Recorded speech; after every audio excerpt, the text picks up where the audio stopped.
So I know with the first one, you said it was a love letter to your children. Mm-hmm. How is this movie an extension of that, especially as Reagan and Marcus come of age? That's a great question. It is, if the first one is about the promise that you make as a parent, that if you stick with me, I can keep you safe forever, that's a promise that I think all parents know at some point will be broken. And I realized that when that promise is broken, that's what growing up is. That's what adolescence is. And so I realized that the second movie actually could connect very clearly to the metaphor of the first one, in that she becomes all the best parts of my character and more. She becomes this beacon of hope in a whole lot of darkness, a very dark world. And so part two really came from, I wanted to call it part two, but didn't have the confidence to do it until my wife said, this isn't a sequel, it's more like the second book of a series or something. And I thought, all right, so we'll call it part two, because I really do feel that it goes together as one symbiotic thing. After the first one came out, John was on the fence about coming back. Yeah. What were those early discussions like? And did you maybe have a hunch before he officially said something that he'd return? No, in fact, I was the one who was even more steadfast about not coming back. And I think Paramount had a lot of writers come in and pitch because of John's and my sort of reluctance for a sequel, because there was that feeling of wanting to preserve the first one. And then he came up with just the most undeniable idea. And I think it crept up on him. And I think once an idea is that good and it clings to you, it's very hard to shake. And he pitched me the opening. I remember that. I remember it was a couple of months after it came out, a few months after, and we were in Hawaii. I was shooting there. And he goes, I have an idea. And I was like, cool, I'm not going to be in the movie. And he was like, no, I just pitch me it. So he did. And I was like, so I'm going to be in the movie. And it was just sort of instant reversal of psychology there.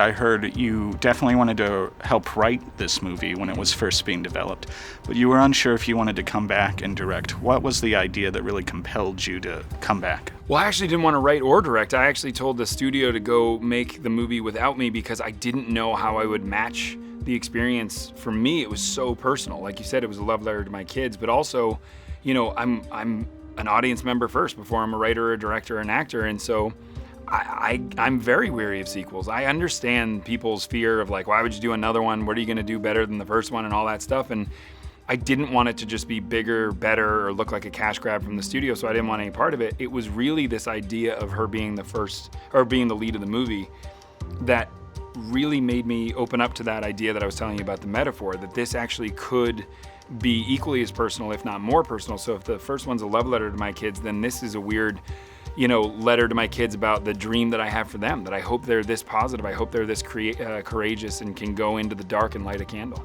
The first one is very much about, preserving a family unit. Yeah. And this one, you're going out into the world.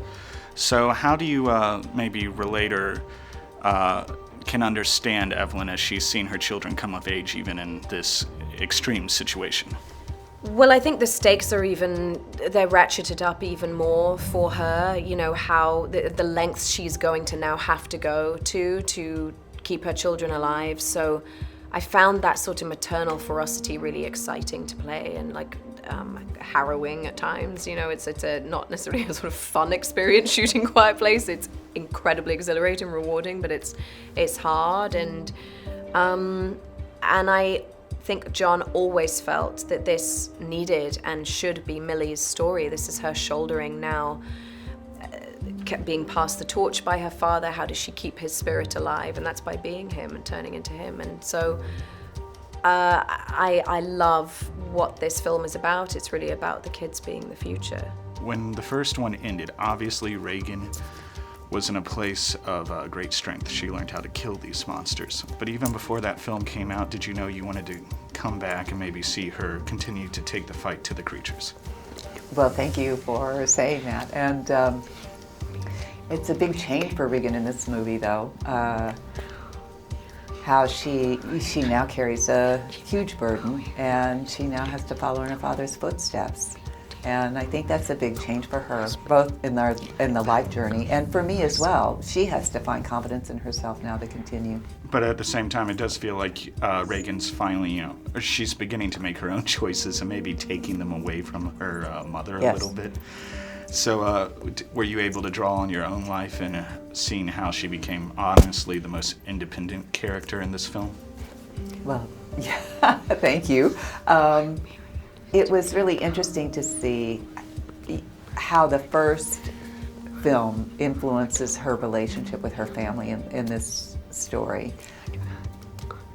because they have to have a hard conversation about it, and of course there are going to be disagreements about certain choices. So it was hard to do that. I think it's hard to do that when you have an inner goal or when you have a vision, a journey that you have to go on. Like the sound of this video? All of our music was licensed from Soundstripe, a subscription-based royalty-free music library for filmmakers, podcasters, YouTubers, and more. Soundstripe. Keep creating.